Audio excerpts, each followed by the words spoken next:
Здравейте, приятели! Добре дошли на канал Sensory Sizzle. Аз съм Иван, а това е кулинарния канал, където ние готвим без зрение.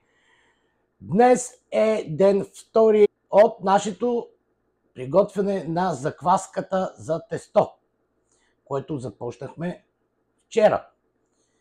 Около 24 часа по-късно ще провериме нашата закваска. Аз съм много въодушевен, защото ферментационният процес започна, така че имаме вече готов жив организъм. Аз ще ви покажа и по-добро вю на закваската. Сега само ще я покажа от тук.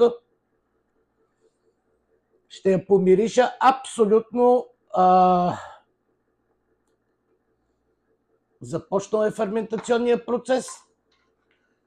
Със сигурност и за по-сигурно ще я пробвам да видя дали е променил вкуса си от вчера.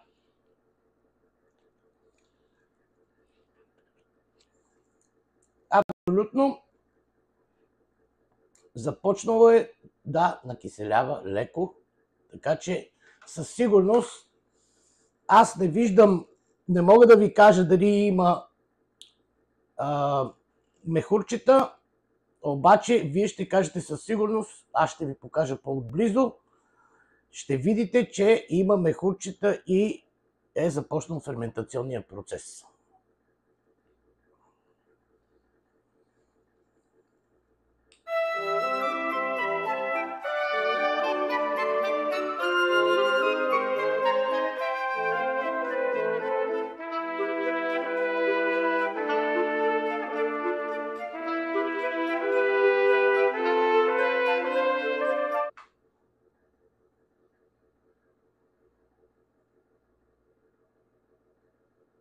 Надявам се, че добре се видя, приятели, ферментационния процес.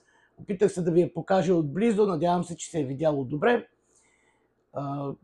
Днешната задача е да нахраниме нашата закваска. Започваме да я храниме, защото тя е вече жив организъм и трябва да се храни, за да може да расте и да става все по-силна и силна. Как храним закваската? Точно по същия начин, както я направихме. Половин чаша брашно, половин чаша вода. Само че преди да я нахраниме, ще отделиме половин чаша от нашата закваска и ще я изхвърлиме, защото няма да ни трябва. Значи половин чаша изхвърляме и добавяме половин чаша вода и половин чаша брашно.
Така, приятели, нахранихме нашата закваска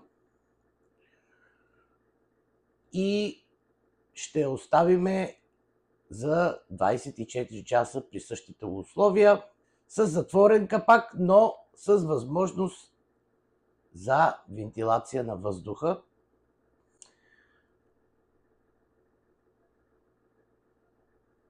Аз съм много доволен за сега как изглежда нашата закваска.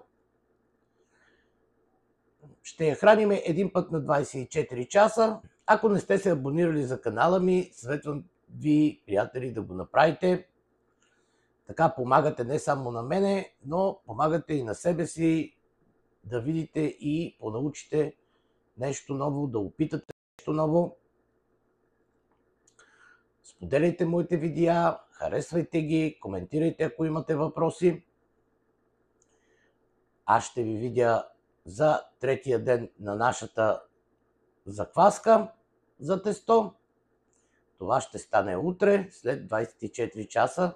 Благодаря ви за вашето внимание.